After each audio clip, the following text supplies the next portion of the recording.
Hey, welcome back to another video of editing basics. In this video, we are going to learn how to add multiple images to one design in GetStencils.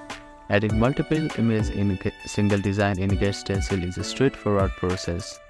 First of all, open up your preferred web browser and head over to GetStencils.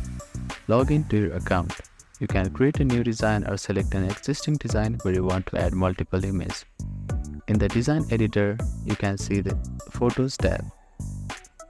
You can either drag and drop the image from your computer or use the upload button to select an image file.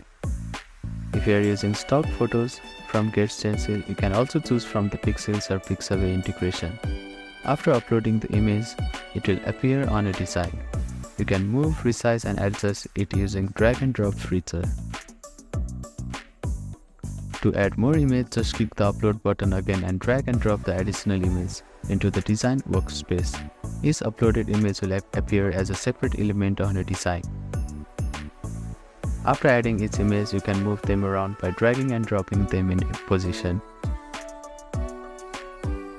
To arrange the image on different layers, you can send images to the back or bring them to the front, depending on how you want them stacked in the design.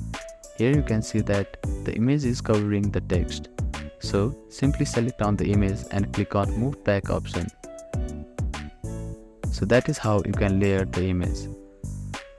You can also add border around each image for the framed look. This can be done by clicking on Icons option and selecting this icon. After that, you need to manually resize the icon to make a border. Once satisfied with the layout, click on Download to export your design. You can choose to download it in PNG or JPEG format depending on your need. By following these steps, you can easily add and manage multiple images in a single design using GetStencils.